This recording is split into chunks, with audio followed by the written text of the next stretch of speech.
Welcome to the Golfish Podcast. I'm your host, Amy Goodman. We're changing things up for the rest of spring and summer and moving the podcast to release every other week. As always, we will continue to bring you fascinating interviews with the people behind the players of the PGA, LPGA, Champions Tour, and beyond. Don't forget to rate or leave a review and tell us how we're doing.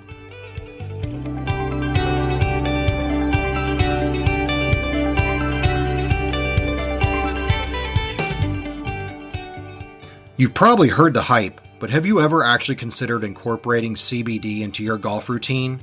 If so, we're confident that our sponsors over at Joint Caddie will make you a CBD believer.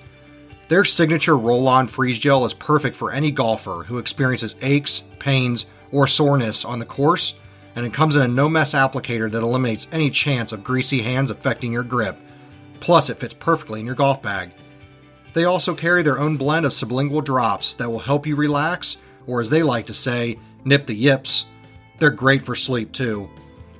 All of Joint Caddie's products are all natural and free of any solvents, sweeteners, or preservatives. They even have the third-party test results listed right on their website. So head to jointcaddie.com and see what all the hype's about. And while you're there, use promo code GOLFISHJC20 to take 20% off any order.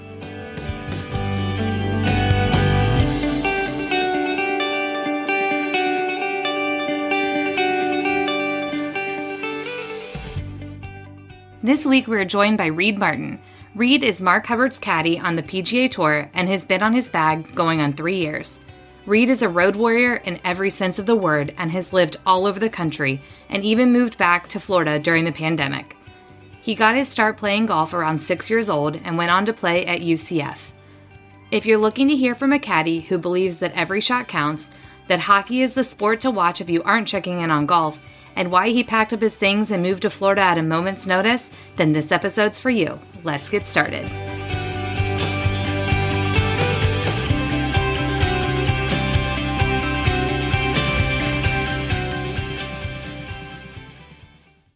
Hey Reid, Amy Goodman from the Golfish Podcast. How are you? I'm good, thank you. How are you? Good. Very excited to have you on the podcast today and coming live from New York, right? New York, yeah, just outside of New York, up in Mamaroneck or something like that. I have no idea, but yeah, it's first time in New York. It's great up here. Yeah, that's the first time to New York City proper. I've been to Western New York. Okay. So you are coming to us from Winged Foot right now for the U.S. Open. What are your initial thoughts? First U.S. Open for me. I don't know that I've seen a golf course up like this before. In the sense of the rough is pretty gnarly in spots. Very long golf course, and it's going to be a course that we have to really plot our way around and think our way around every shot. And, always thinking ahead.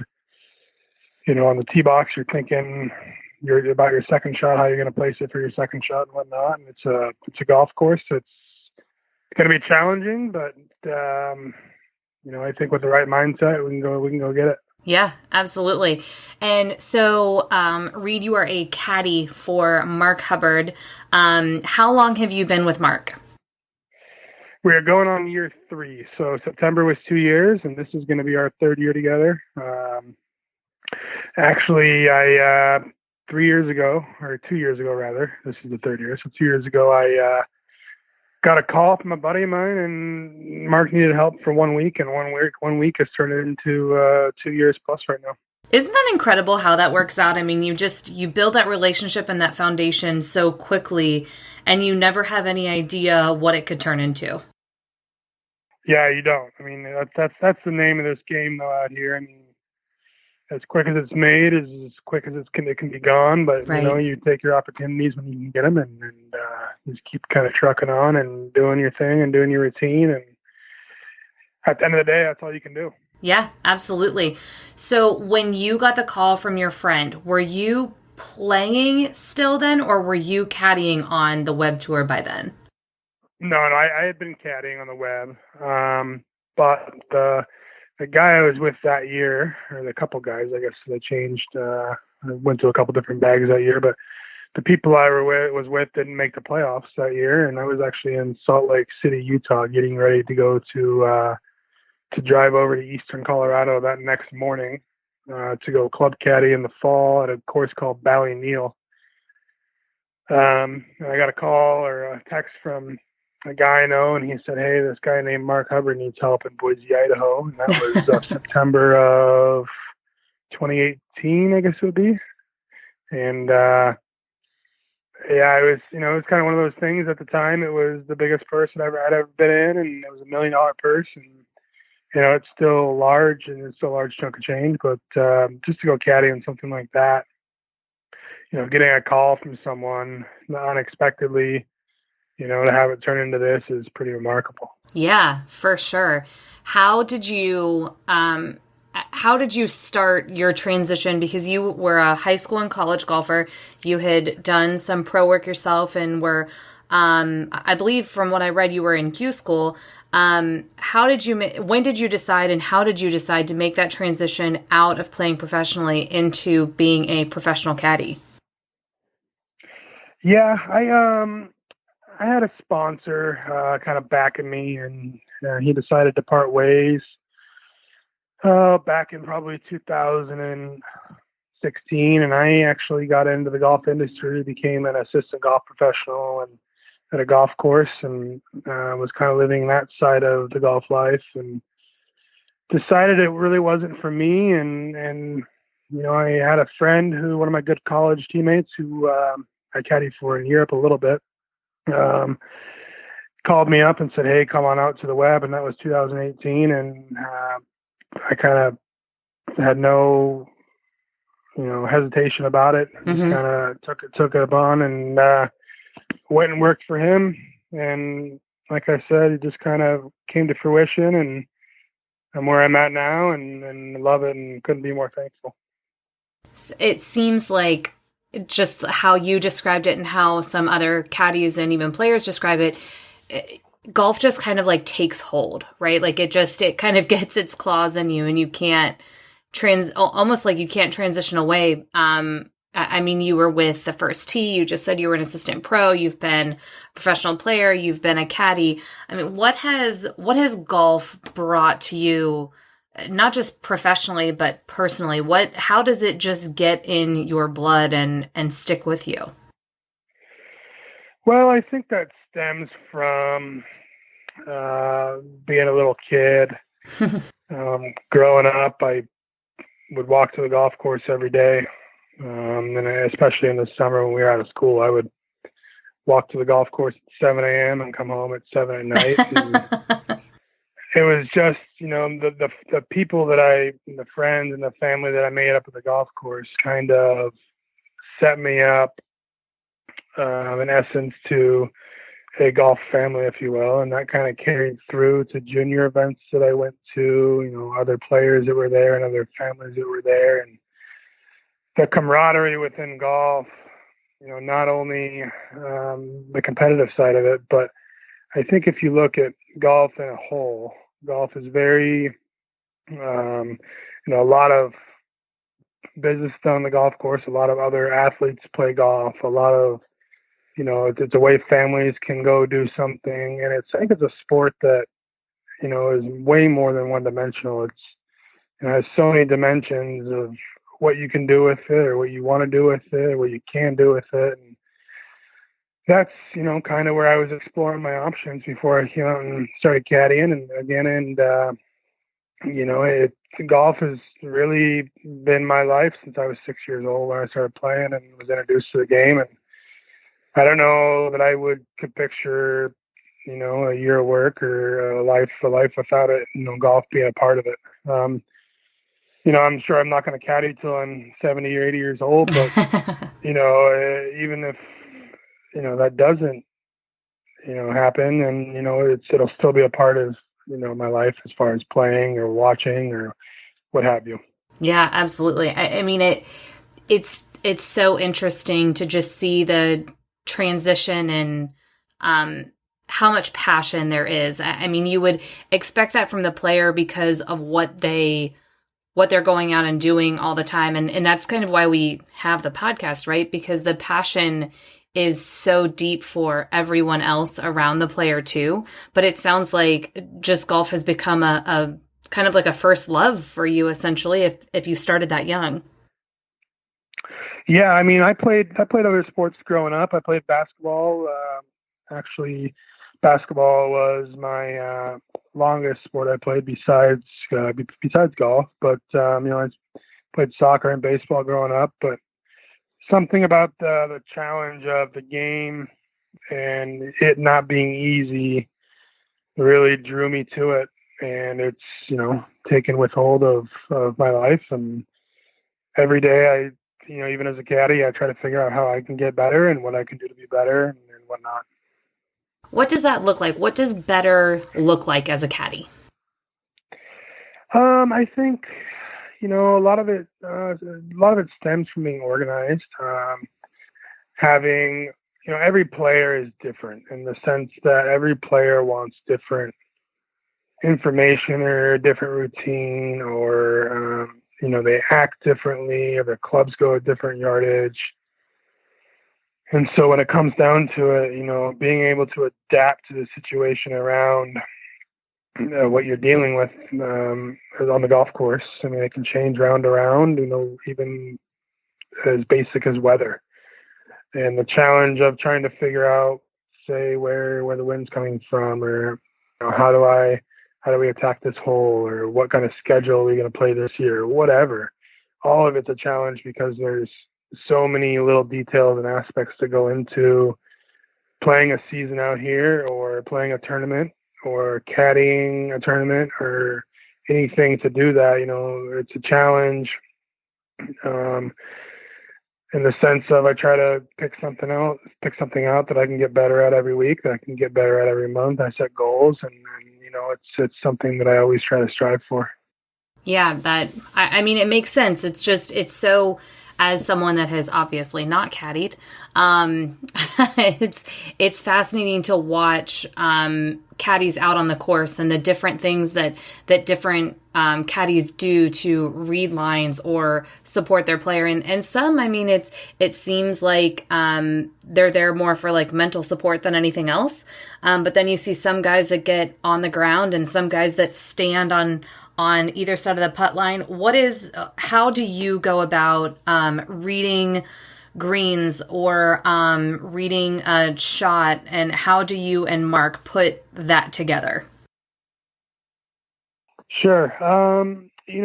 Mark and I, when we get to a green, obviously the first thing I'm going to do is ask for his ball and clean it. But the very next thing I'm going to do is, I'm going to go read the putt and I'm going to go start assessing it from my side of view. But in the same respect, I don't, in our relationship on the golf course anyway, I don't really know how it is with everyone else, but our relationship, I'll get my read on the green and I'll get my feels for what the putt's going to do or what the shot's going to do or whatever. And I kind of wait for him to talk it out to me so I can get him to start feeling it out himself. Because I think the better that he can feel it out himself, the more committed he's going to be to every shot, the more committed he's going to be to every putt. Mm-hmm. And, if he has any questions or I have any opinions, then I'll chime in and say, hey, what about hitting a 7-iron instead of an 8? Or what about playing it, on the left edge or instead of inside the hole or whatever. And I think that kind of gives him a chance to take a step back and assess it himself and say, well, this is the positives of hitting a 7-iron instead of 8-iron. This is the negatives of hitting a 7-iron instead of 8-iron or whatever. And it kind of lets you break it down and find out the positives and negatives of everything, because you're really trying to eliminate the risk and you're trying to obviously get the ball in the hole with the least number of shots as you can. And that all plays a part of, caddying. And it's like I said, every duo does it differently. Every caddy player relationship does it differently. Mm-hmm. But I think once you get to the point where you kind of get in a routine with each other. I mean, it gets as simple as like when we meet, I know that I'm bringing 2 bananas and 2 waters to the bag. Like, I know that sounds stupid, but that's part of my routine and before the round. And so that kind of corresponds with being on the golf course. It's the same routine and the same pre-shot routine and the same, everything going through each round. I mean, sure, it varies a little bit as far as, different tournaments and different rounds and whatnot, but all in all, it's pretty, it keeps on the same track most of the time. You talked about routine a lot there and just being kind of used to doing the same thing over and over. I know there's been, I don't know if this has happened with you and Mark, so you'll have to tell me, but when, like a caddy is out sick or injured and can't caddy for their player, especially someone that you've been with for a couple of years or more, and you have to bring someone in, is that transition to that new caddy temporarily challenging and then getting back to it challenging? Like, I'm thinking of like Jimmy hadn't been on Justin Thomas's bag for a few weeks. He brought in Bones. Like, if you had to step away for a couple of weeks from Mark because of an injury or an illness or something like that, how does that transition out work, and how does that transition back in work? Like, do you help the other caddy and kind of like tell him kind of like what you do, or are you like, best of luck, I'm going to make sure I'm getting back on this bag in a few weeks? I've never had it happen to me where someone else took his bag for a round or for a tournament. But I just thinking about it, I think if it were to happen, I would do everything I could to make sure that caddy was comfortable with, his yardages, what kind of routine he likes, what kind of process, we go through on the golf course. But what I will tell you is this past February at Torrey Pines, Mark and I did not play. And I was, at that time, I was living in Phoenix.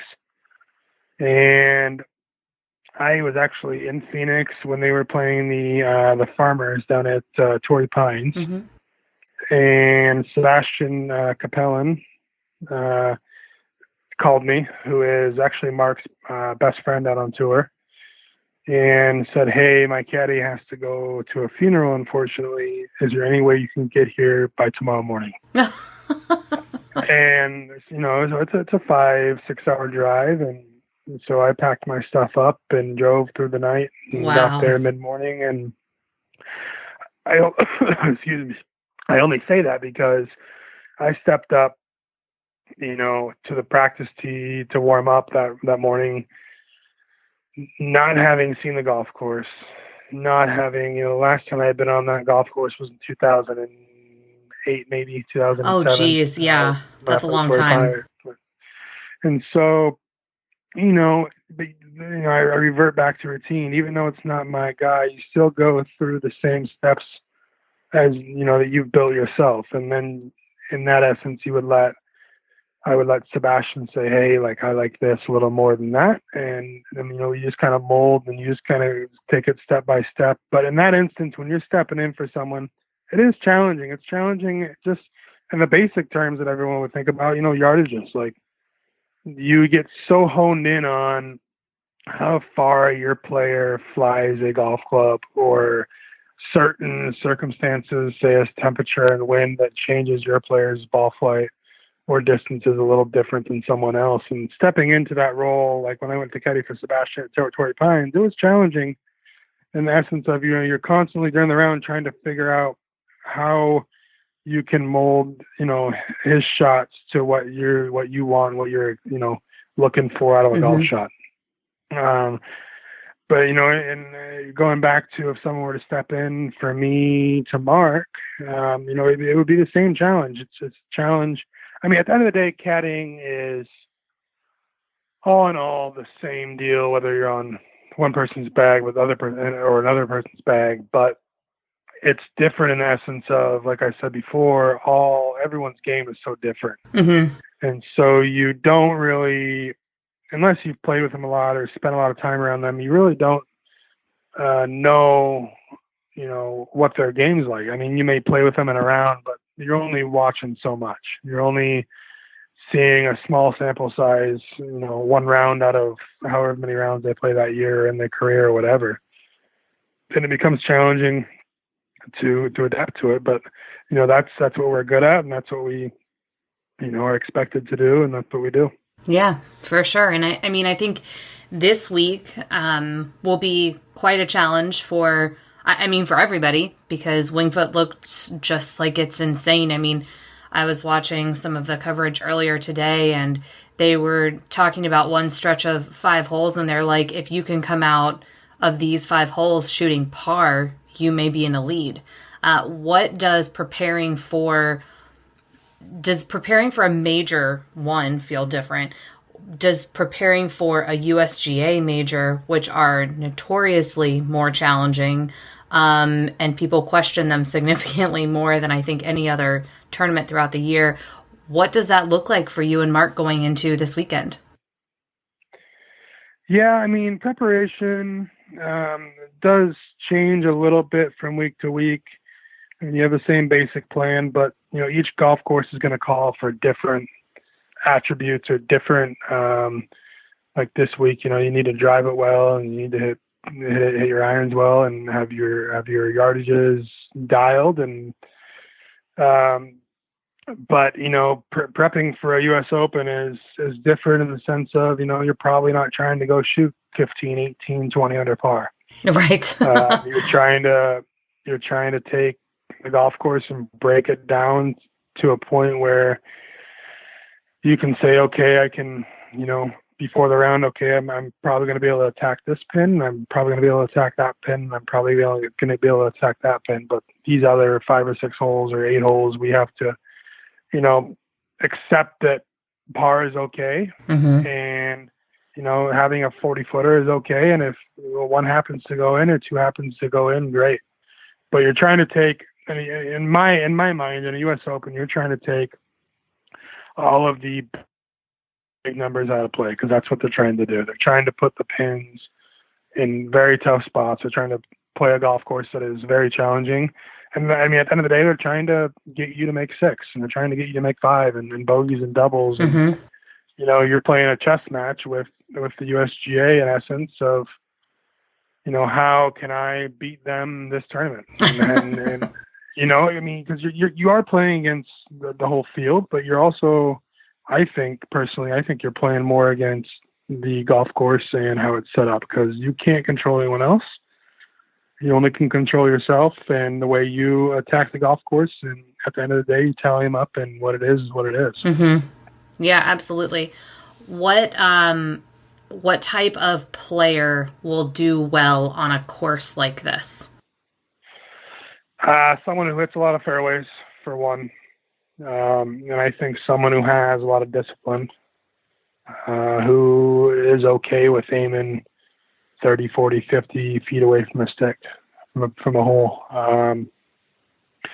They're going to want to put the holes in places that are suckers, that sucker you into it. And, it's just, I think a person who is disciplined is going to play well. A person who drives the ball well is going to play well out here. But you never know. I mean, someone can get hot, and the putter can get hot for a few rounds. Yeah. Change everything. But I think, in all, I think a golfer who's going to succeed is going to be successful off the tee, and I think is going to be successful on the green. Yeah. Okay. It'll be fun to watch this weekend. So obviously golf is back. Very excited about that. We took a hiatus. We had pre-recorded a lot of episodes, so you are our first caddy on the show since our pre-record. So since essentially golf has gone live, even though it happened weeks and weeks ago. What was that unexpected off-season like for you and Mark? What did you all do either individually or together? I mean, was it nice to kind of have a break, at least for those initial couple of weeks? I think for the first couple of weeks it was fine. I wouldn't say that I wanted a break, but I would say that it was fine. It was okay. I was actually living in Phoenix at the time, And after I spent about a week and a half in Phoenix, I packed up my stuff and drove 30 hours straight cross country to Ponte Vedra Beach, Florida. What? And moved out there. And that was just unexpected. In the middle of a pandemic, you were like, I'm out. Phoenix is not my jam anymore. That's correct. But, I think at the end of the day, the schedule and where most golf is played and the travel to the East Coast. Yeah. Being in Florida and having played college golf there at the University of Central Florida. Yeah. It really does feel like home to me. I love it there. And was I expecting to move there that quickly? No, but, just kind of took life as it comes. And it was, the pandemic was long. Yeah. And it was by week 5 or 6 or whatever, I was definitely ready to get back, to traveling and caddying, and, competing and competition is in my blood. And so when we have, even in, like next week, we're going to have the week off, and I guarantee you come Wednesday or Thursday, I'll be ready to get back out. Did you pick up any interesting or random hobbies besides packing up all of your things and moving across the country? Not necessarily. I've always been a big sports watcher. I've always been a big outdoors person. So I spent some time at the beach and fished a little bit and what have you. But I wouldn't say any new hobbies, but I would say I definitely indulged in the hobbies that I like a lot. Sounds amazing. Where did you grow up? I was born and raised about 20 miles north of Seattle, Washington, a little town called Mukilteo. And spent my whole childhood there.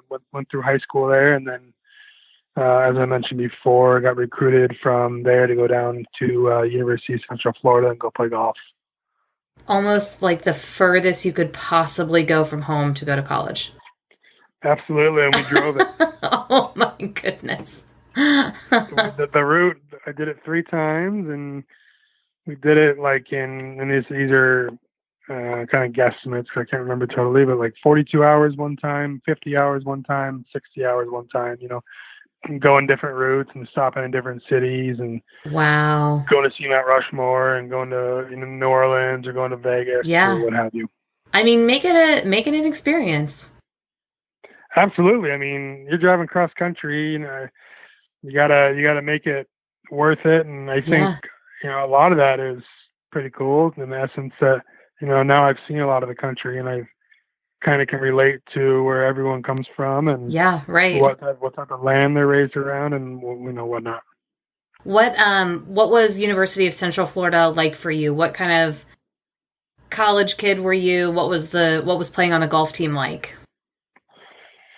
University of Central Florida, for those who don't know, is and I think it still is, the second largest enrollment in the country, behind Arizona State. And I think the last time I looked, there was 72,000 students to go there. Wow, that's massive.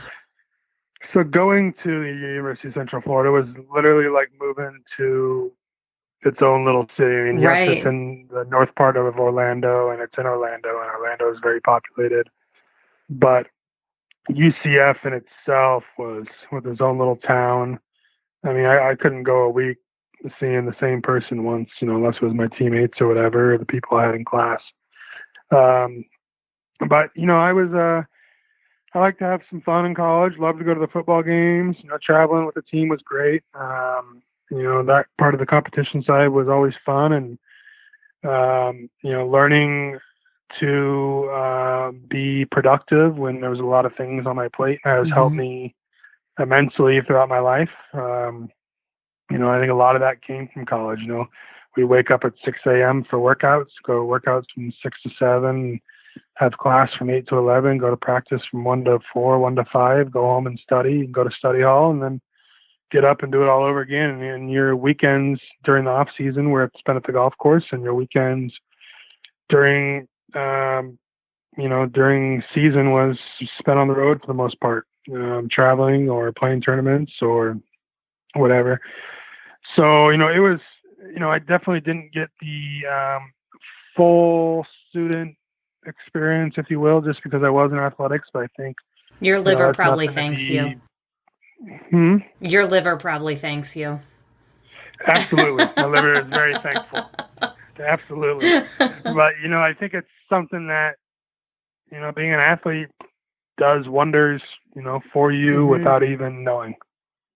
Yeah, I was in HR until very recently. I still do some consulting, but the difference in hiring a college athlete and just their ability to handle stress and pressure in a different way, even right out of college, it is so apparent. No matter what sport it is, it's just, you can see a complete difference. Not that there's anything wrong with not being a student athlete. I was not one, but you just see a different level of discipline and drive, especially those first few years, because they're just so used to that routine and being on a team and working together. I agree with you. It's something that, you wouldn't trade if you had the experience. Right. I mean, being an athlete, I personally think sets you up for success in life, and even if it's not in the sport that you're an athlete in. As you just mentioned, you're in HR hiring in your business and company. I think being an athlete translates to being a successful person in life and having a good career and being able to break things down and being able to stay organized and know what you want. Yeah, I completely agree. You mentioned earlier, just getting back to some of the tour talk, you mentioned earlier that Sebastian is Mark's best friend. Who are your closest friends? Who do you hang out with, and what do you guys do on tour? Yeah, when I was down on the Corn Ferry, or when I was caddying on the Corn Ferry, I should say, I created a very, very good group of, I would say, a dozen close friends that, we would go to dinner and we would hang out, or we would get a house together or whatever. But out on the PGA, it's, especially with all this COVID stuff going, it's a little different in the sense that, you're trying to, stay around the same people all the time for the most part. And so I stay a lot with Sebastian's caddy. His name is Ed Alton. And I also stay with and hang out with Ed and a guy by the name of Juan Carlos, who caddies for Tim Wilkinson. And those I would say are my two best caddy friends out here. But there's definitely people who, when you get to the golf course and you see them when you're eating lunch, you have a good conversation with, and you strike a background with them, and you're able to have a conversation with them, and whatever. But I, day in and day out, Juan Carlos and Ed Alton are my two best friends out here, and I have many friends that caddy on the many good friends that caddy on the Corn Ferry Tour that I'm always pulling for to try to hoping they get up here so we can reunite that. Yeah, absolutely. You talked about just the difference not only in the two tours, but specifically now because of COVID. I mean, is there tension on Monday when everyone goes and gets that first test to wonder if anyone's not going to be playing that week, or if a caddy may have contracted it or something, to know, because obviously two players could not go into the US Open because of it, so alternates came in. I mean, is that a thing that people are talking about or thinking about, or does everyone hope for the best going into testing? Yeah, I mean, I would say at the start, maybe the first 4 or 5 weeks, it was a little more tense in the essence that, at that time, it was just so new and it was so fresh, and you really didn't know what to expect, and getting something shoved up your nose every week wasn't the most pleasant feeling. Have you just gotten used to it now? Yeah, I mean, it's still obviously not something that I run for and love, but I mean, now it's more of it's just part of the deal. Yeah. and you just kind of accept it and go along with it. But this whole COVID thing has changed the way that dining's set up. It's changed the way that there's no fans, and it that does take away from a little bit of the atmosphere and whatnot. But at the end of the day, you're playing golf, and you're not chit-chatting and visiting with the fans, if you will. So, I mean, the fans are awesome, and we love them, and we want them out there. But when it comes down to it, we're there to play a golf tournament. We're there to work and do our thing, and fans or no fans, it doesn't change our routine at all. But if we had a choice, we'd definitely love to have them out. Yeah, I think we would all love to be out there. I think everyone's just like looking at the super season for 2020, 2021 and wondering when we can all get back out there. I mean, I can't imagine how fast those tickets will go and how much people will be pining to get back out there and see you guys live. It's just a different experience than watching it on TV. Yeah, it is. And if I had a guess, I mean, obviously we don't know, but if I had a guess, I would say that maybe by the spring swing, so Pebble Beach, the Waste Management, stuff in that area, you might start seeing some fans back out in a limited quantity. I mean, how would you play the Waste Management without fans? I mean, you might as well just cancel it. I mean, I'll tell you what, hole 16, 17, and 18 would look way different. Definitely I've would. played that golf course without those stands there, and I walked on it this past season, and I was like, man, I don't even recognize this hole with all these stands here.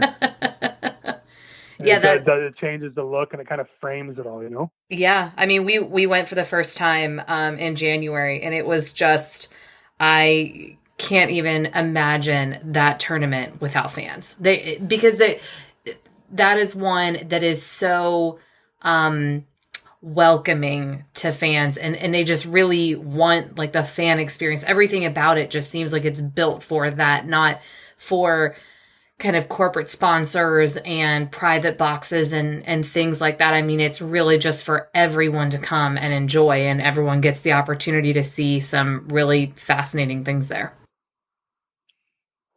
Yeah, I mean, it's definitely, when you're going there as a player or as a caddy, there's 2 weeks a year that I would say, are going to be somewhat rowdy. and that's the Waste Management and the players. The players can get pretty rowdy. So, I mean, when you step go ahead. When you step foot in Phoenix, I mean, you kind of, especially around, the first round, when you get off 15 and you walk through that tunnel to 16, and those stands are there and whatnot, and everyone's screaming at you, and it's loud and whatnot. It's an eye opener, that's for sure. But you get kind of honed in and zoned in on what you're doing again, and honestly, at least for me, a lot of it phases out. And I mean, I notice that there's noise there, but I don't really notice anything going on around me. I mean, it's like what most sports have to deal with at every game. Right. It's a football field, and it hasn't. Right. I mean, it was interesting. I will say it was interesting. Did you guys spend much time on 16? We did.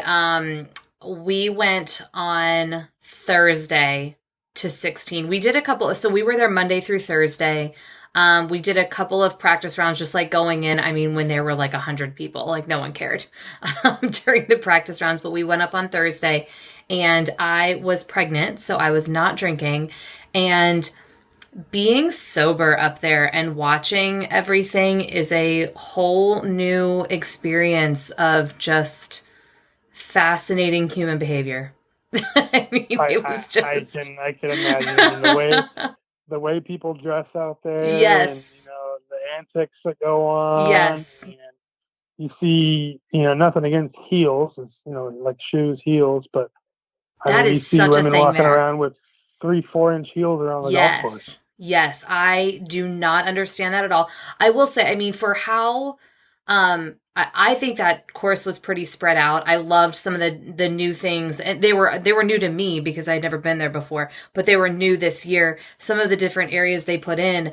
But I mean, walking that course is a lot. And it's kind of nice, I guess, if you're wearing heels, because so much of it you could walk on sidewalks. But I just can't imagine going to any golf tournament and wearing heels or wedges or whatever. I'm like, my feet hurt after the 20,000 steps we got just walking around, and I was in gym shoes. Right. Yeah, it's I couldn't imagine doing it, but each shit our own, and Yeah, good for them. It's dedication exactly. To do that. It is dedication. Like, you have made a commitment and you are in it to win it. It's like, good for you. So true. So with this being such a big year, like a long season this year, how many tournaments do you guys anticipate playing? Like, how many do you play in a row before you take a break? How does that work? How do you guys manage your recovery? Yeah, this season, as you mentioned, is different in the sense that the schedule is so different. But I think also, it depends what kind of category you're in on the PGA Tour. And for those who don't know, the fields are filled via categories, unless it's an invitational or Masters. So, I'm sorry, not the Masters, but any major. Invitationals such as Memorial, Colonial, all of those, so you got to kind of figure out what you're going to get into and what events you're going to be able to play in. And when you do that, you can kind of figure out and set a schedule of when do I want to take breaks and, how am I going to be able to rest myself for this upcoming 5-week stretch or 6-week stretch or whatnot. But, I'd say 5 or 6 in a row is the most we'll ever go.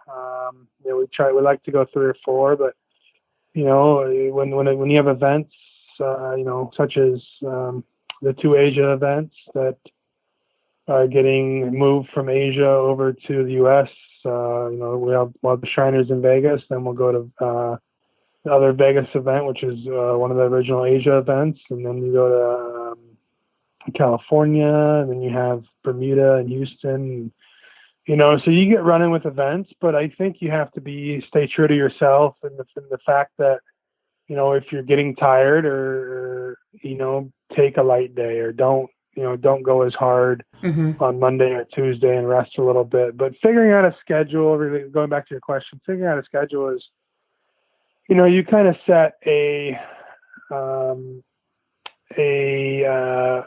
schedule that you think you might play as far as events, and you book travel for it, and with the understanding that that things can change. I mean, for instance, if we go play well in an event and get into next year's Masters, that could change a couple weeks. But it's not. That's the thing about the PGA Tour. Like, you don't always know unless you're in the top 20, 30, 40, 50 in the world that know they're going to get into every tournament or whatnot. But in the position we're in, getting our world ranking up and slowly progressing every week, we're able to start picking and choosing a little more of our tournaments and knowing we're going to get in them. And it's been a blessing in disguise. You talked about next year's Masters. So this year's Masters is happening in November, and then there will be another one in April. How does that work for FedEx points? Do you get points for both towards the tournament next year, or how does that work?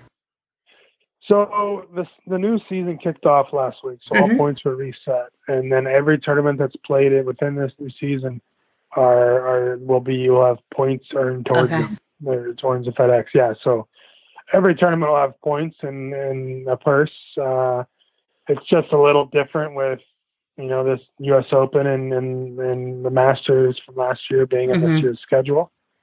But I think at the end of the day, you just kind of accept it and then do it. But every tournament has points, and every tournament has a purse. I know that there's been a couple tournaments such as Bermuda and maybe even Dominican Republic that have increased their purses and made the FedEx points full FedEx points, because typically they're a little discounted, if you will. Like, I think a win is 300 points typically in Bermuda, and this year it's going to be full points, I think, and an added purse. Oh, interesting. Why would they do that?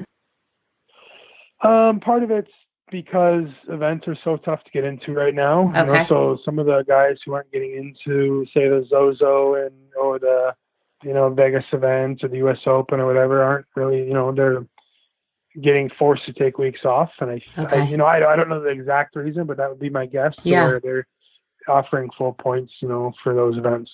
Oh, that's interesting. Yeah, it's crazy when they started doing the wraparound schedule a few years ago. It's just interesting that so many people are like, oh, the Masters kind of kicks off spring golf, because it's the first major and everyone's like really into it, and it's pretty like crazy. But I mean, y'all don't have really any time off. There's 50 events this year, 52 weeks in a year. I know there's a couple of like that double up, but is this intimidating? Is it overwhelming? Or is it just kind of like, it is what it is? You're going to play how you play, no matter whether it's a super season or not. Yeah. I mean, I wouldn't say it's intimidating. I would say that, you kind of, when we were getting ready to restart in June, I knew that it was going to be a long year and a half, coming up, but, you just kind of, it's what we love to do. And so at the end of the day, getting to do more of what we love and being able to travel and go see these different golf courses and areas and compete at the best level in the world. And, I wouldn't say that you get scared of it, and I wouldn't say that you get kind of freaked out, but I would say that you just kind of, you settle in and bury yourself in a routine and go, day by day, and take it day by day and figure out what you need to do each week. What's your favorite part about being a caddy for the PGA Tour? I would say the amount that every shot means. I mean, not the amount of money. I mean, the amount of implication that it has on every round, that it has on every tournament. I mean, if you look down the leaderboard, one shot means a lot sometimes. Mm-hmm. One shot can be, 10 spots, 12 spots. One shot can mean the difference, as it was for us last fall season in Houston. One shot can be the difference from winning and finishing second. And so I think that aspect of it, kind of always being on edge, always, kind of living with, a touch of nerves, if you will. I mean, everyone has them. And, being able to compete like that is definitely my most favorite part. And stepping on that first tee each week, knowing that, it's just gotten real, and that, the tournament's underway, and that you're in go time and you're locked in your zone. And I think that is hands down my favorite part of caddying. It sounds like such an incredible experience to be inside the ropes and be with your friends and playing at the top of your sport and caddying at the top of your sport. If you weren't doing this, what do you think you would be doing?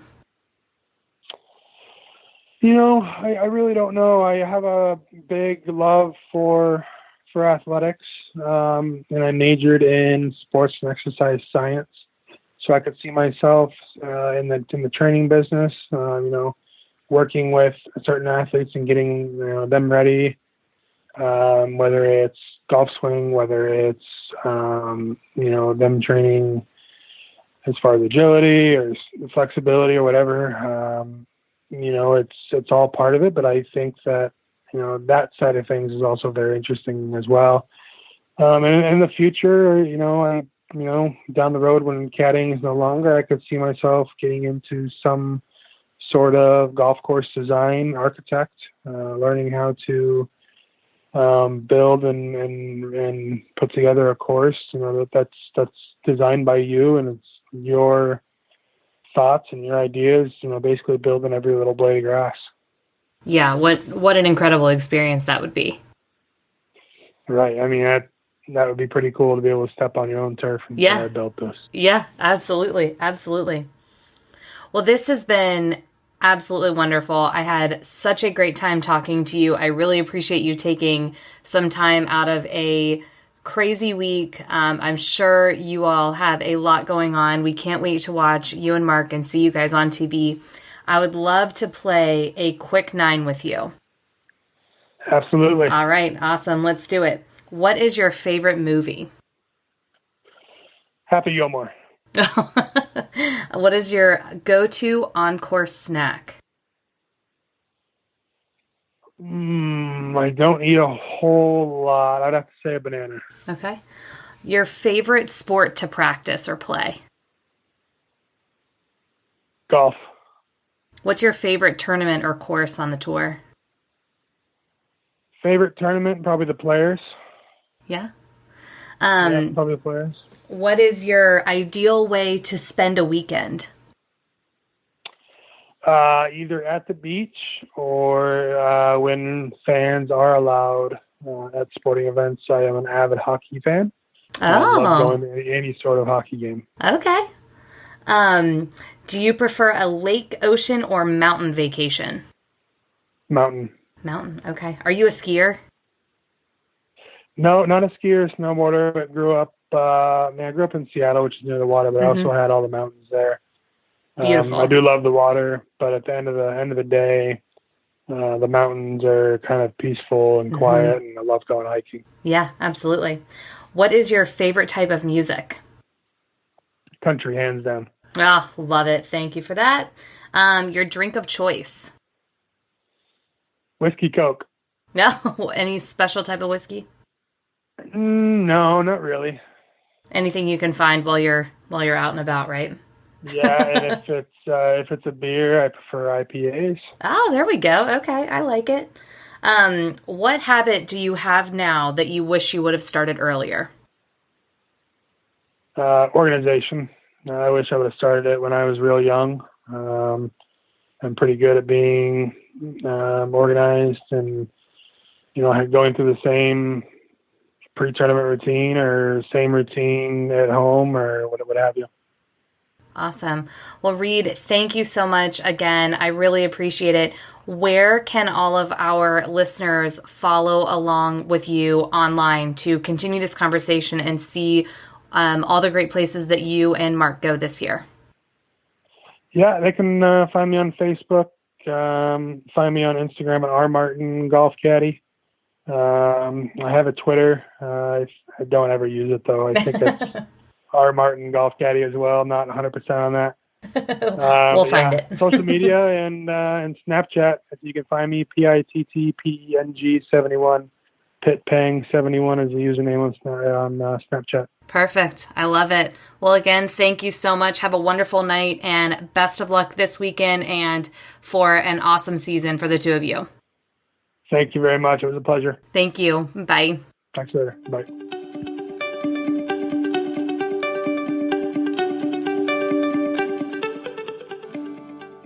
Thanks for joining me today. Make sure you subscribe so you don't miss a minute of the action. See you soon.